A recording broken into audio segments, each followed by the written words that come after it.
life, transforming it from an adjective to a verb that giveth breath and meaning. So I'm inspired by Dr. Wallace because he is inspiring.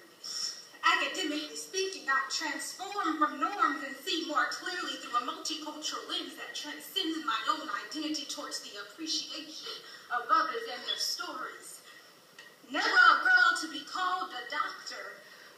That just wasn't the adjective I often heard, but that was what Dr. Wallace called each of us. Could it be...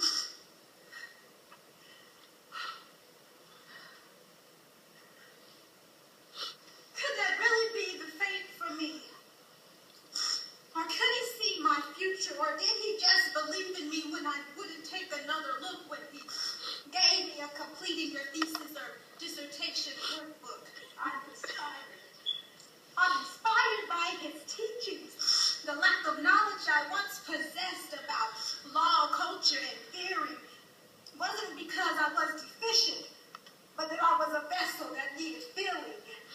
The cup of knowledge I wished to drink from had already been shared with me. It didn't matter if at times I thought I wasn't worthy. He saw my worth and told me to keep drinking. For learning was an active process, a commitment never ending. I am inspired. I am inspired by his wisdom.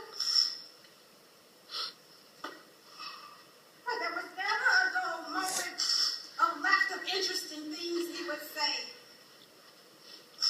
I am more grateful, though, for the things he never said. Never are you small or incompetent, or that your opinion doesn't matter. I'm inspired by his selflessness.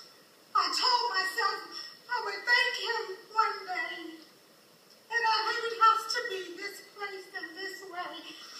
For him who would never receive my thank you cards or read the acknowledgement page of my thesis. For I am glad that he would look down on me and say, Dr. Grant, no worries. I knew of your gratefulness, so maintain your motivation. I thank Dr. Wallace for what he means to me. I hate I waited so long to acknowledge that God gives us angels on our journey. And we just have to give thanks for that each day. I'm thankful that Dr. Wallace passed along the gift of inspiration.